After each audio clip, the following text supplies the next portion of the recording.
Thank you. Thank you very much. Good evening. Let me first begin with few announcements, and that is, one, I had to apologize to you. I'm apologizing because I had lived in this great nation for only 8 years and few months, and I came here late 1999. And of course, you heard my background, I'm a Sudanese. And we speak different languages there, and English is English that I never spoken before. So I wanted to be pleased with me because my language is not good as yours. I will do my best while I have this opportunity and privilege to stand before you. One other apology I had is to really warn you that while we're sitting here and enjoying our meal, we just finished, and some people are still eating. There are millions, had you heard from previous speakers, that there are estimated 27 million people still enslaved worldwide. So while we're sitting in comfort and freedom, these people are waiting for us to come and free them. I was among them. Until 1996, I was still there. I used to lie awake at night and wonder who's going to come and free me. Today, in my country and other countries, there are people just like me, like I used to be, are in my position waiting for you to come, and I. So that is to tell you that my story is not an exciting story. I know most of you will come here because you have heard about this young African guy who will talk about his experience as an ex-slave. But my story, people tell me when they read my book or after they heard me, I enjoy you speaking or I enjoy reading your book. I always ask them back, what do you mean when you say you enjoy reading it? Or what do you mean when you say you enjoy me speaking? But it is very normal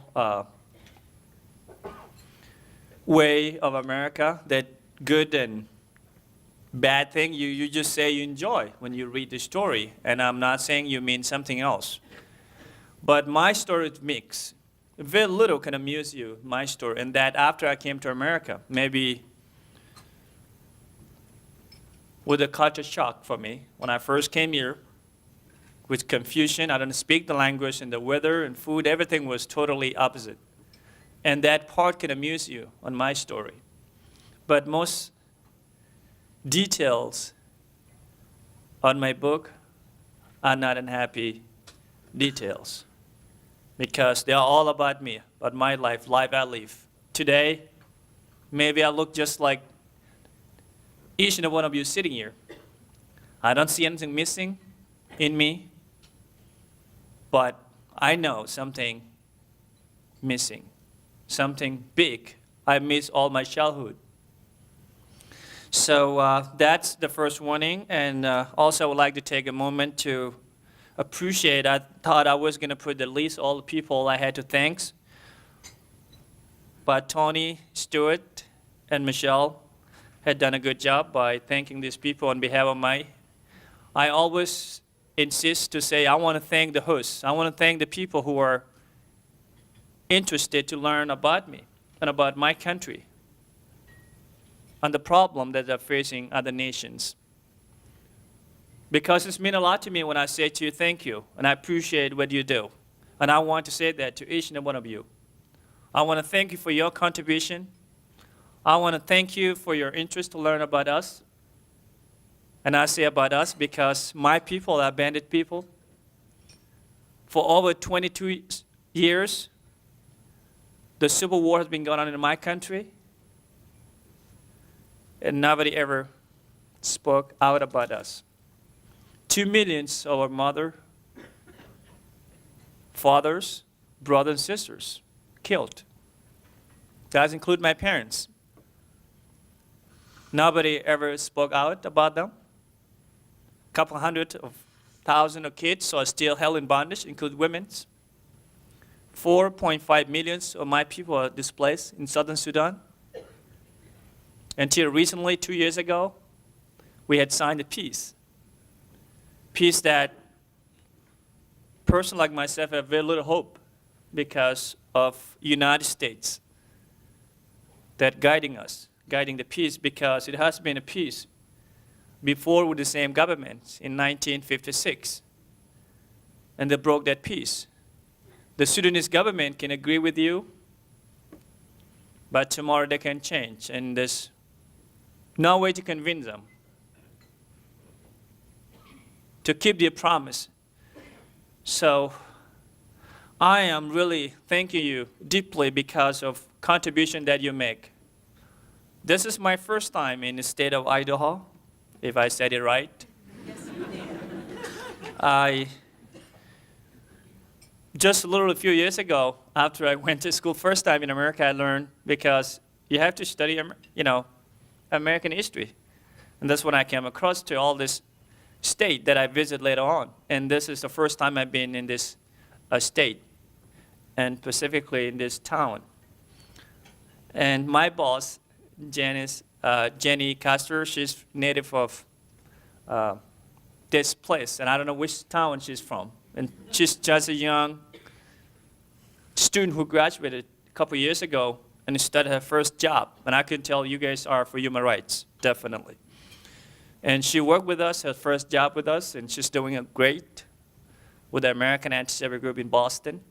I was telling her today on my, while I was riding with a Freeman Duncan and Michelle, I called her and I said, I'm going to your state. I don't even know what state, and I can't even say the name of it. I have it here in my itinerary, but I can't say it. Colleen? All right. Well, let me just delay you a little bit because I want you to really know that even though I have not thanked you enough or have a word to appreciate your contribution, and not just you here, but all the people of the United States and this great nation, America. America have given us second chance at life, people like myself. America made me and motivated me that one day I would be somebody I want to be. I have big dreams, big dreams, not just for myself, for my family, my country, but dreams that I want to share with this great society. You have made me to become a man I want to be because for 8 years I've been in America. I have learned much, and I have changed much, and continue to change and continue to do good things. I want to thank you for all you have given us. This evening I heard that my host is not just one group, but I want to thank all the coalition that worked together to bring me here. But I would be remiss to mention Michelle Frank. I heard that she's the one who read my book, and she just said it to you.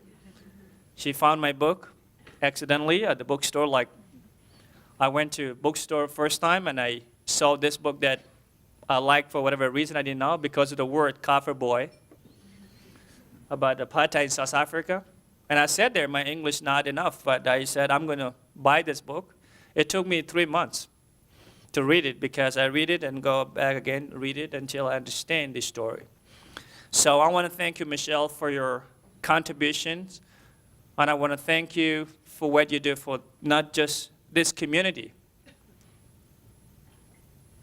but what you do to this society. I thank you on behalf of my people, South Sudanese and Western Sudanese in Darfur region, that a lot of you might be familiar of. And I thank you on behalf of 27 million people around the world. And I highly appreciate the recognition of my book and convincing these people to come out here and hear me. My story began back in 1986. I was a young boy, happy boy, and I was living among, a big family. My father, and this is not something surprise. In Dinka culture or Sudanese, you can marry many women as you can afford because marriage is not free. As long as you can pay 200, 150, 500 cows, dowry to earn your wife, you can marry as many. My father had 2 wives. My stepmother, she's the oldest one, wife. She has 4 children, 2 boys, 2 girls. My mother has 4 of us. I and my oldest brother are boys, and 2 sisters. My father made me a special child. In my culture, when your father eating or grown-up people, you don't come close to people, ever. You don't even talk. My father used to invite me and come and eat with them, even when he's eating with important people.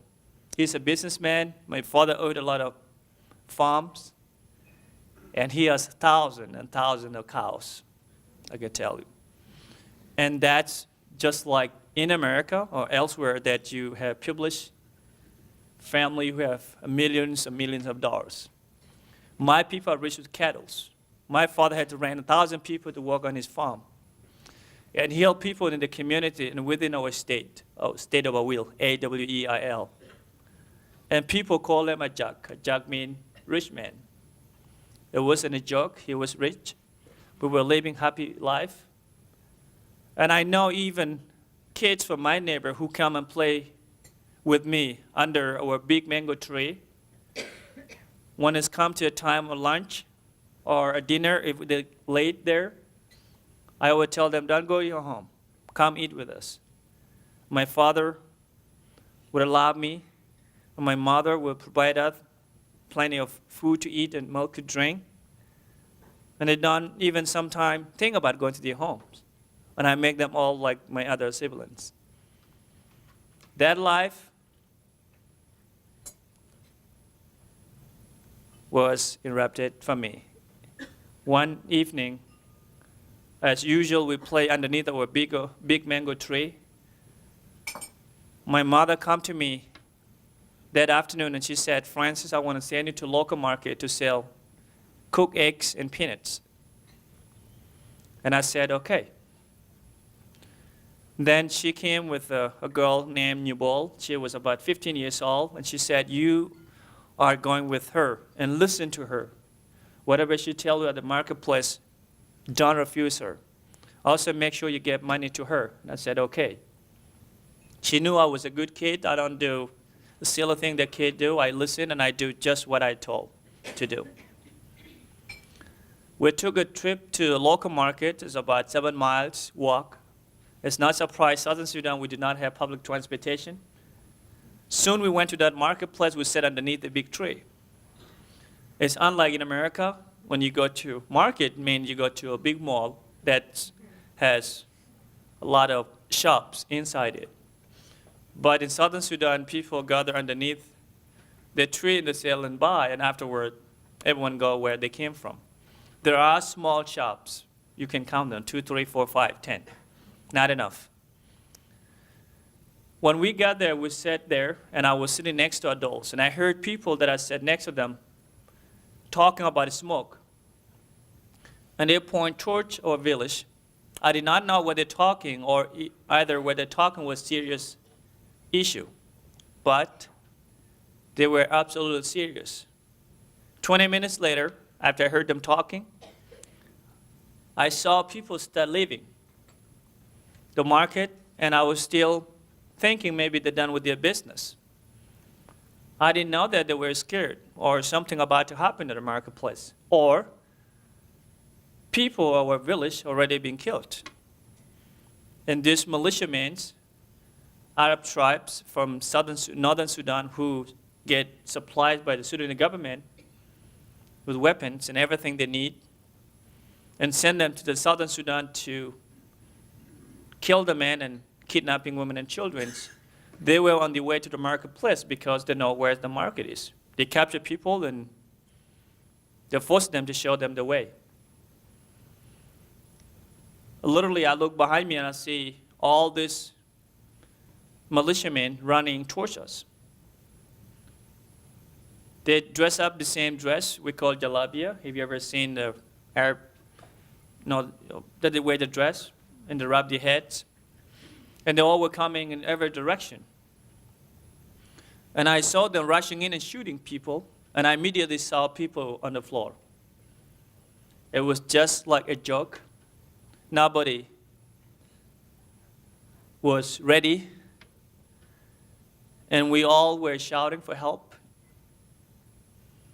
You try to exit, but there is no exit. These people occupied all the market, and they were shooting, and I immediately saw many people on the floor. You see them lie on the ground like just relaxing, but they were dead bodies. And I was confused. I actually got up and was trying to find a way. There's no way. And these people are shooting, and then there are group running in and collecting people, especially women, young women and boys, and this all young girls. And they were stealing other things they need to take with them. I witnessed after they destroyed everything on the marketplace, they marched all the women and children to the northern part, and I was among them.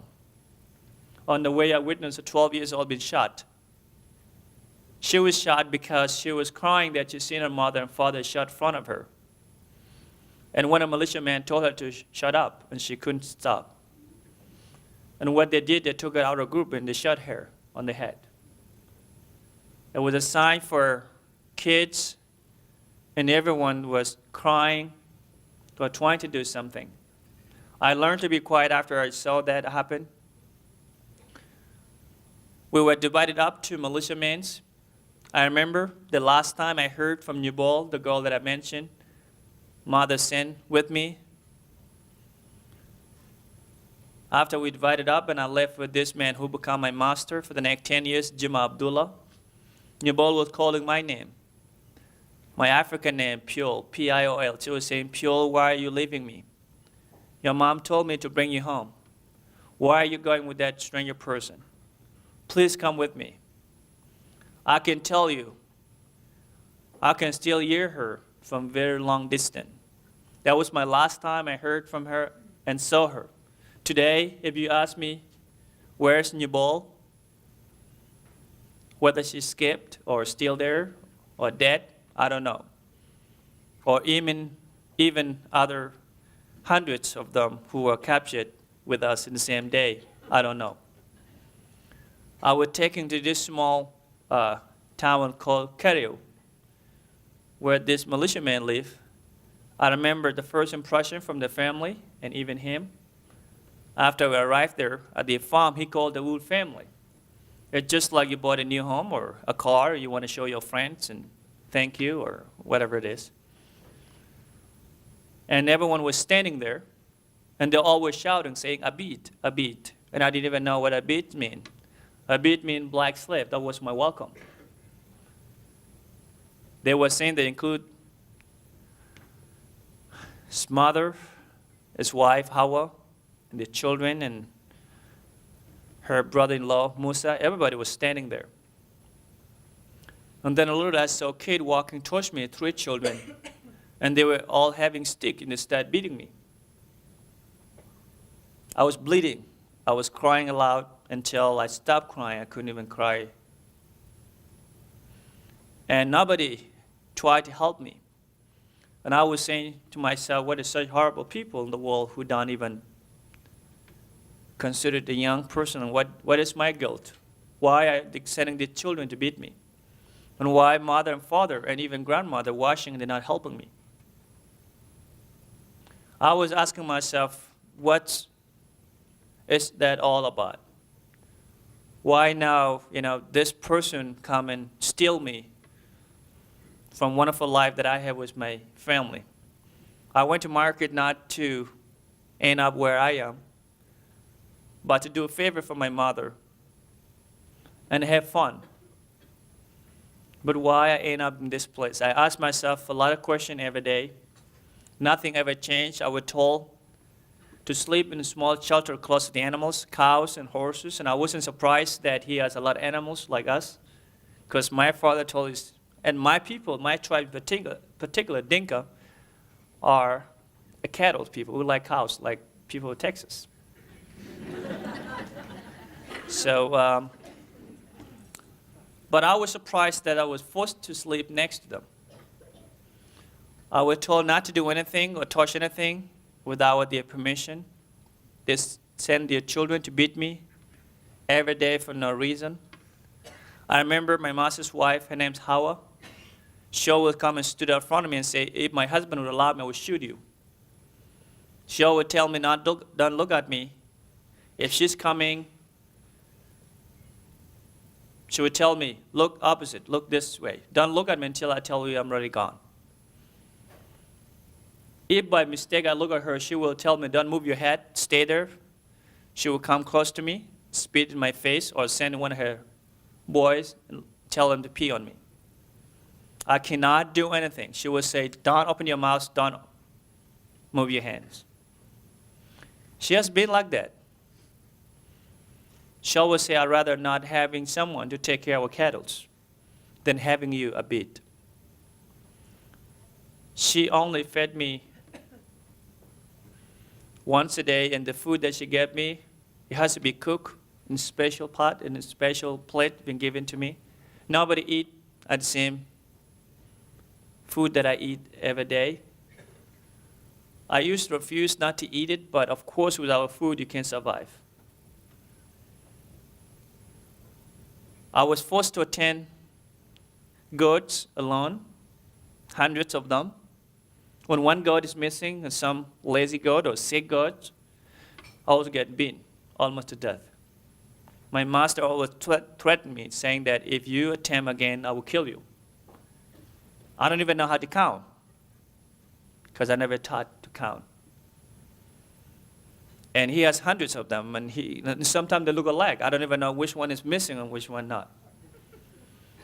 And he told me I have to track of all of them. He knows all of them, but not me. But I don't have to say that to him. I thought about escaping, but it took me some time until after I learned Arabic a little bit. I asked him 3 questions. One of the questions I asked him first time, I asked him why they called me a beat, black slave, and why they forced me to sleep with the animals, and why nobody loves me. My master did not say anything to me. He walked back and grabbed a stick and beat me in his state. After he beat me, he said to me, don't ever, ever ask me these questions again. I told him I'm sorry. But 2 days later, he came to me and said, the reason we called you a beat, black slave, and force you to sleep with the animals is because you are an animal. I did not say anything to him, but I said to myself, I'm not an animal. My parents loved me. My father made me a special child. He trusted me, and I know if I stayed with them, I would have become a man I want to be one day. I began working double life from that day on. I work hard, I do everything that they told me, until when I tried my first attempt, 7 years later, I was 14. I left early in the morning, and I was caught back by his cousin. He beat me, and he told me if I tried to escape again, he would shoot me. But in my heart, I didn't give up. I said I would rather die than be a slave. Because I hate the way they treat me, and also the way they treat other slaves. I met many slaves working with the neighbors, including a boy, his name Berjuk, who his left leg was cut off by his master. His master was a rich guy with the camels in the area. He only owned camels. He doesn't have any other animals, only camels. Thousands and thousands of them. And this boy was sick the day he refused to do the job. And his master told him, you have no excuse for whatsoever. You go. The boy left with the camels, and then he returned home earlier. Upon his return, he did not did anything to him. He just hurt him. He cut off his left leg, and he said, I know you're lazy, and I will make you stay home.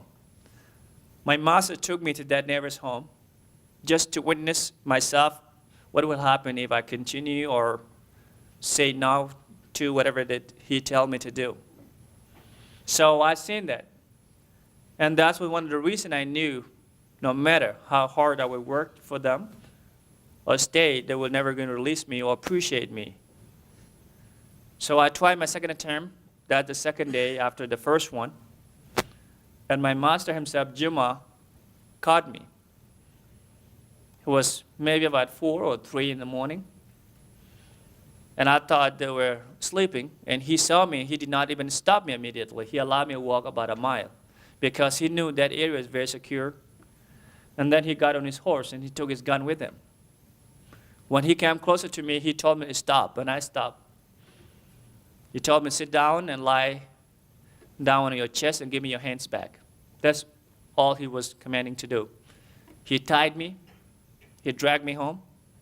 He started beating me, and then he pulled his gun out of his bag, and he said, tonight is going to be the last day on earth. His wife, Hawa, was running around saying that if you can shoot him, let me shoot him. Or let me just kill him with my favorite knife. I can just kill him like a chicken. Tie him up and let me just kill him. I was saying why she hated me so much. She had children just like me, boys and girls, and they all young. Jimma was standing in front of me like I'm standing here on this podium, and I was tied up underneath him.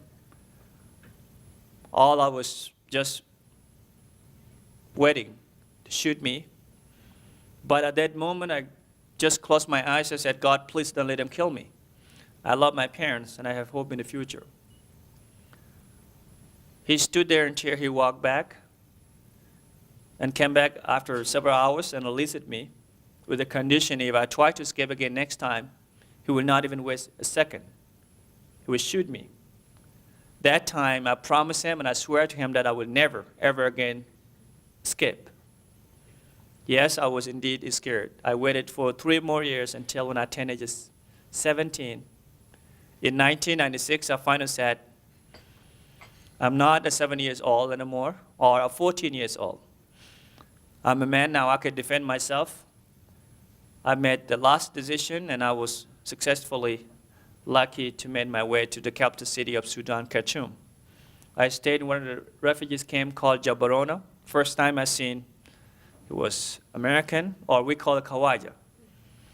Kawaja means white person, could be American, could be Canadian, could be from where. They're just like God to us. I saw one person walking with a camera at the refugees camps taking pictures. And 3 police were running after him. And they took camera away from him. I think and they took him. Maybe they didn't want him to take a pictures, image of these people. Because in that refugees camp I went to in Khartoum, is a couple hundred miles away to the capital, Khartoum. There's no electricity there, there's no public transportation. There's not even enough water or enough food to eat. And everything that these people live on is from the UN. When the UN bring them everything, that's when they have. And that time, the Sudanese government blinded the UNs or brainwashed them. They told them to leave the food with them and say, we will serve it. And after the UN people left, they don't serve, and even sometimes they're trying to make you, to convert you to accept the Islam. Otherwise, they will give you very little just to keep the relationship or not to let the international community know what's going on. I start complaining. I start to speak to people locally there. And somehow I end up being arrested. The secret police, I did not know who told them. Because all the people I talked to, they speak my language, Dinka.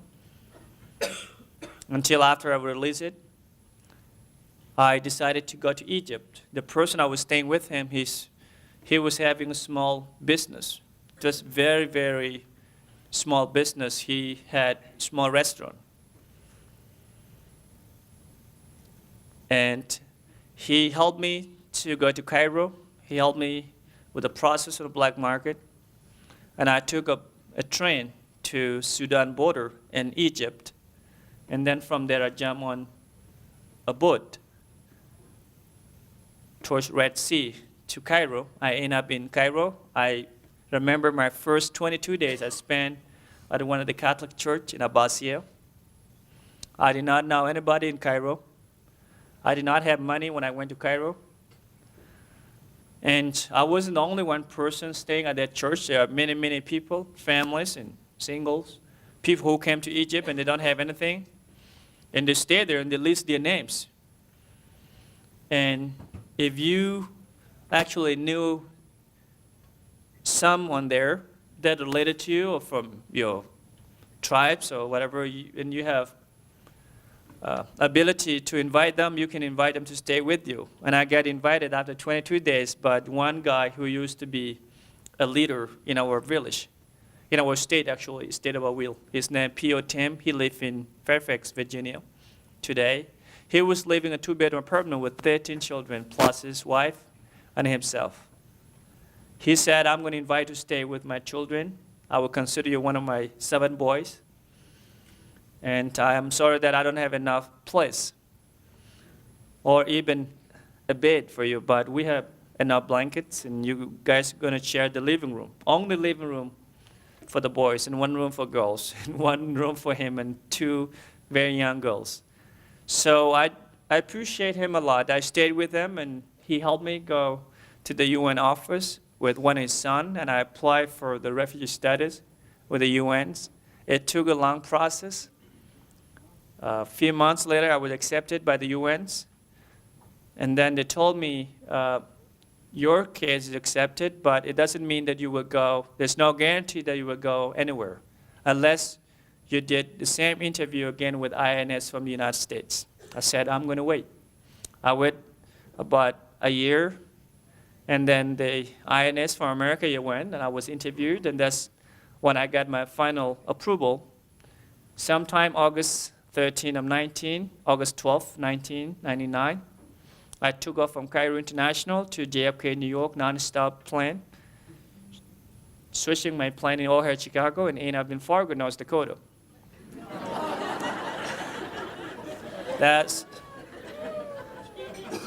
I didn't have choice though.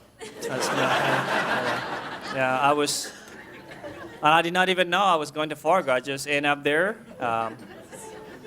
So I was sponsored by Lutheran Social Services in Fargo. And it was great, actually. When I got there, they showed me my apartment.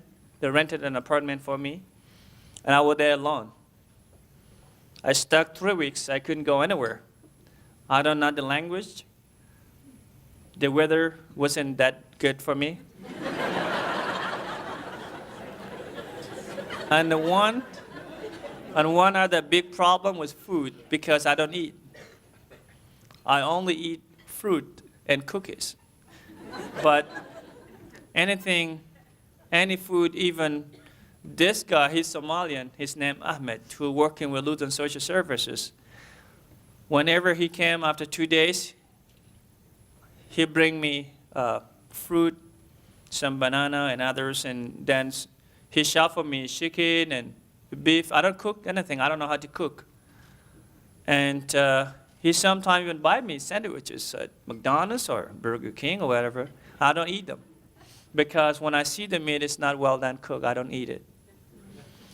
And he always almost got in trouble. One day he bought me a pizza. I think he passed by at the Pizza Hut or where, and he bought me 2 slices of pizza. They were fresh, and I just opened and I see, and they looked nasty to me. I said, what kind of food is this?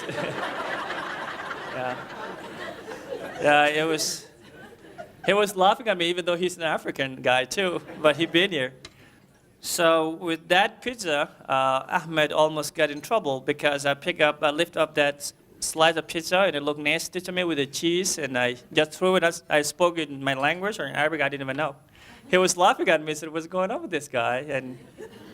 And that's when he learned and he knew that I was serious. I wasn't happy because I never smiled to him. Not because I was mean or anything, but I wasn't happy.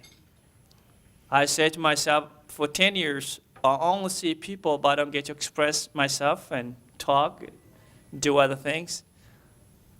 And now I'm alone again. Why? And even the worst, I'm in a place that nobody speaks my language. I don't even know the language they speak. I have a small TV with a local channel. All I could see is image, but I don't hear nothing.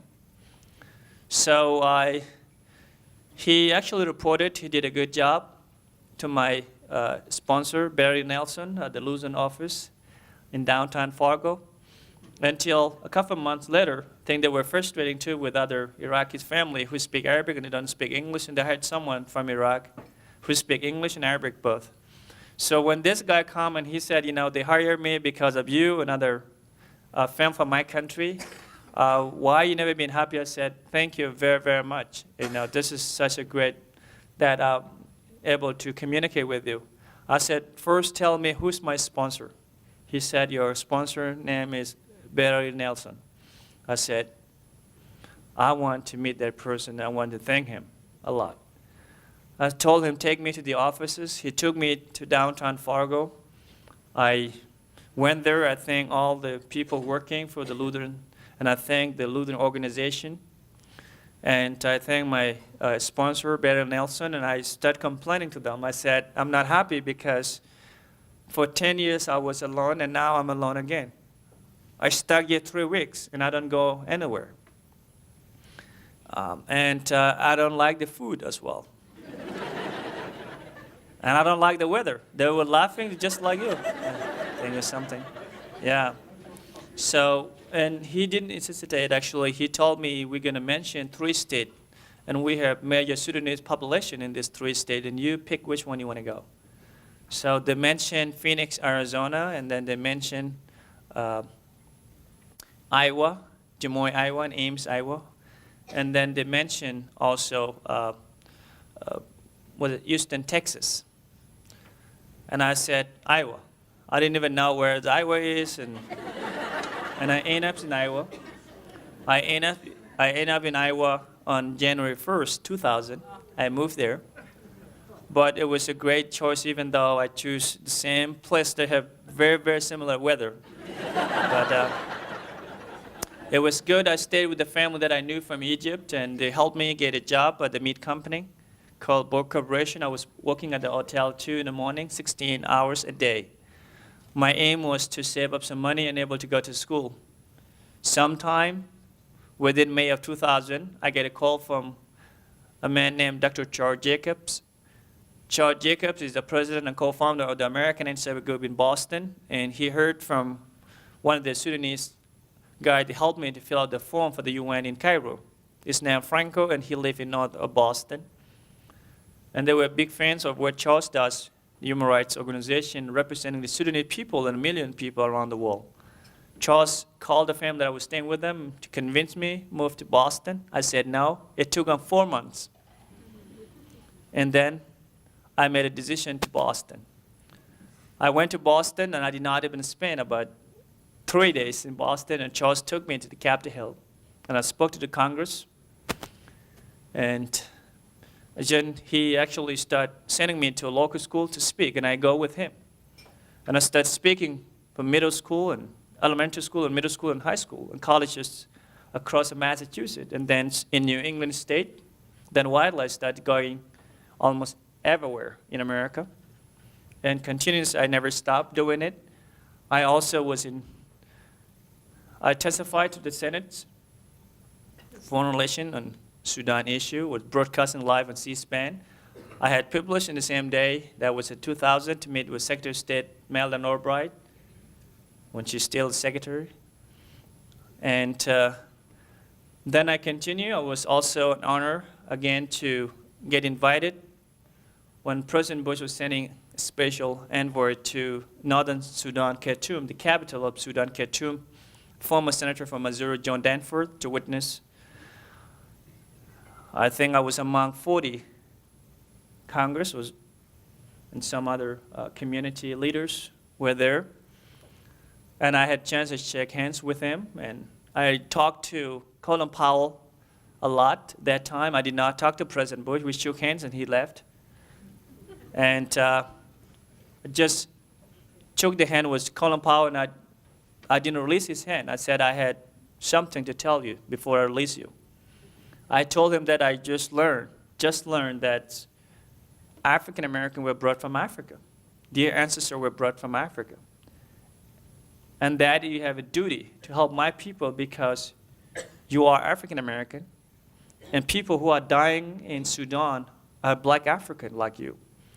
And I wanted today to take a stand to speak and mobilize African American to go and rescue my people now because they have power. And they should appreciate their history. That time, Charles is a great man. He's a Jewish himself. But first time, after we had a chance to meet with Dr. King's wife, Greta God King, at the Boston Freedom Award, alongside was Mayor of Boston, Tommy Menino. I remember Charles Jacob was honored with a word, and he spoke and I spoke, and afterward, Mrs. King invited me and Charles to come to her hotel. And when we got there, she asked me a question, if I knew Dr. King, and I said, I don't know who he was. He said, he was my husband, he's a great man. He's a man that changed this nation. And you're just doing like what he was doing at that time. She told me a lot, and Charles was confused. He thought I know anything. I said, I don't know anything. Nor I knew anything about the Holocaust or Jews that were enslaved in Egypt. The same day, Charles passed me by at the Barnes & Noble. We got Dr. King's dream speech and 10 Commandments about the Jews. I watched the same video in the same day. And then when I met Colin Powell, I said to him, I just learned something, and that's you and my people are allies, and Jewish people, because we all been through the same thing. Again, he left, and I had a chance to be invited when the Congress and Senate passed the bill called Sudan Peace Act in 2002. I was again invited to White House, and among 20-something people were there.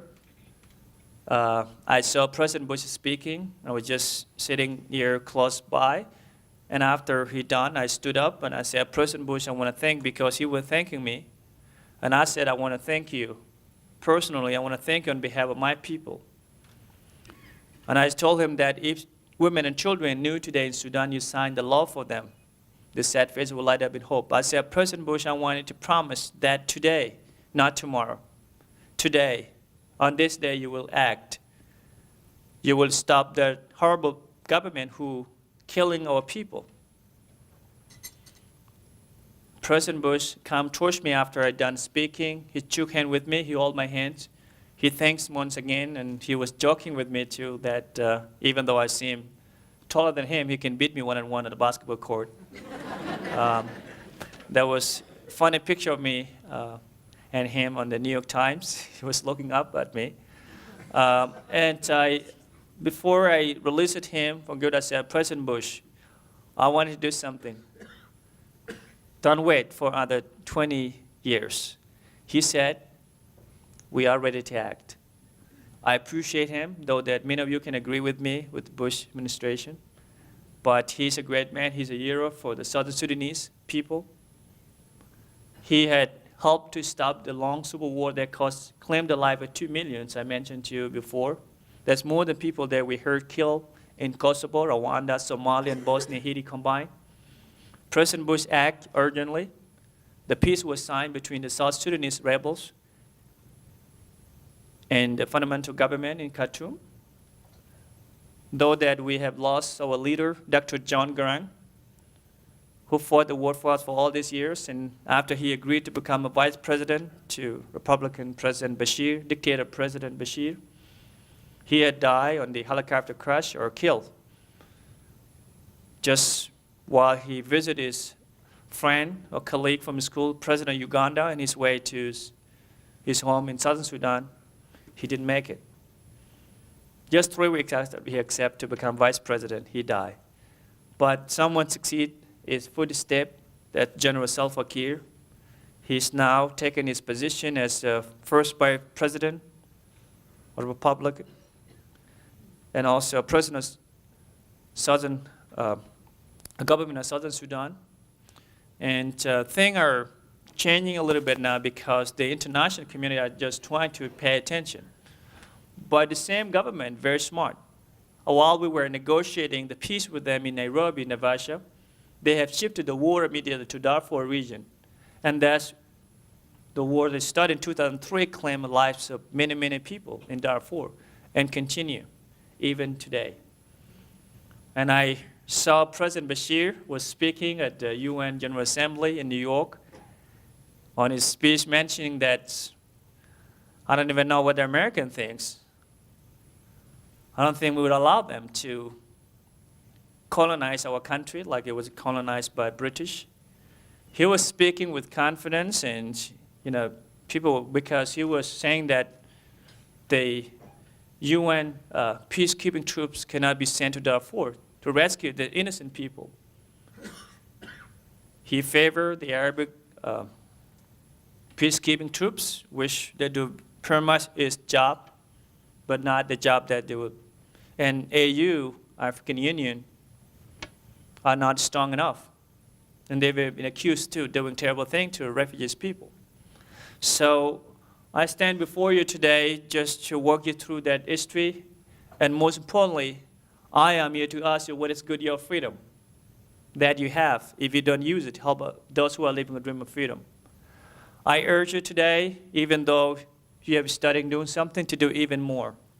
To act tonight, but don't wait for tomorrow. I want to rescue my people, even though I mentioned the peace has just signed in Southern Sudan. That peace is not a real peace. I remember I was still in Massachusetts when it was signed, and the Sudanese community in Massachusetts asked me to come and speak. I said no. I'm not too excited about that peace. I have a little hope because of the United States government. But I know the Sudanese government can change their mind at any time. In 1956, there has been a peace that we signed, and they changed that. 1972 in Addis Ababa, forget. They broke that peace, and even now they are not even implemented the peace process and progress that we all aim for. They are delaying everything. They're delaying everything. In Southern Sudan today, many Americans went there. I had influenced a lot of teachers, and I remember about 20-something teachers went to Sudan to volunteer there. And when they came back, they say, we can't believe it, the life we had here. Nothing completely. Even in the capital of Southern Sudan, Juba, where our government is based now, they barely still working hard to rebuild everything. I'm not even talking about places such as my county or my state of Awil. There's nothing you can see there. I encourage you to help us a lot. And of course, my state is in northern Barkas are more close to Darfur. People can walk by foot to Janina within Darfur. So it's very, very close. The only river separating us called Kir in our native language, or Badr Arab. It's only a river that if you took a walk 10 hours, you can end up in northern part, Darfur, side. So I encourage you to go and do the best of your best. I want to consider yourself as a leader. I just told you my story when I came here. I did not have nice clothes like I had today. I did not have a bank account or anything, or a car or anything that I had today, to be honest. I would totally just come with my hands. My heart, today I change. I overcome a lot for my own self, and I'm doing a lot for my people, and of course I'm also doing a lot for other people. And that's what I demand to continue doing. I mentioned to the Congress and Senate that I will never gonna rest until I see my people are free. I know many of you are doing great things for others, but this is the most important issue. That I would say, if I had authority, if I am just like President Bush or any other president, this story is a story that should always be in the front page of every magazine, newspaper, articles that we read daily. When you read about slavery, they hide it somewhere that you can bury. Read it. So Please continue to urge your governments, your local officials, tell them the story, write a letter to them, the State Department, write a letter to President Bush before he leaves the office. He's a man of action. He always says he does what he says. And I want him to continue the mission that he promised, that he will bring the real peace in Sudan. I know America is on this. I am become an American too, and I'm very proud to be an American citizen. On the 28th, I'll become an American citizen, last month. Thank you.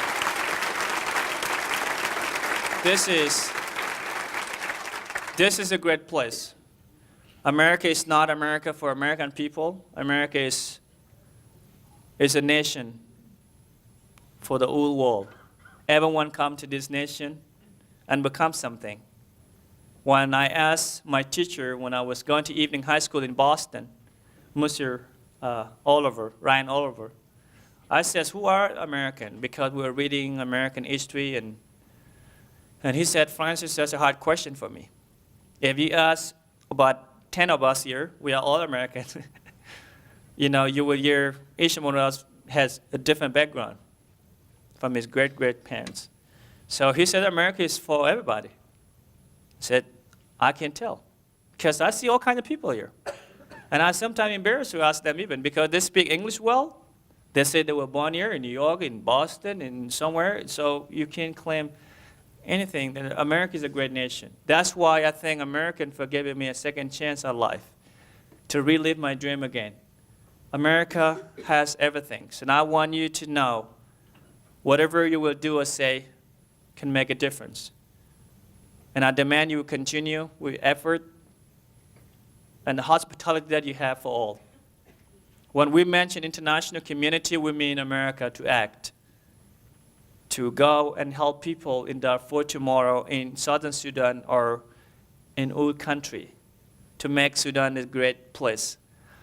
I know I went over my time limit that I had, but this is such a great moment for me when I meet these distinguished people. I will want to dominate all the talk. But of course, I am about to step out from the microphone and allow other speakers to continue. And I forgot to mention a few people that I want to thank as well. I want to thank Freeman Duncan's a great man. We have great talk on the way. I want to thank very special person that I see, and of course you heard about him. I want to thank Tony Stewart. I just knew him today, and I know I've been to the college where he teaches, and I was in his studio. He was interviewing me. He asked me the right question like he just asked me.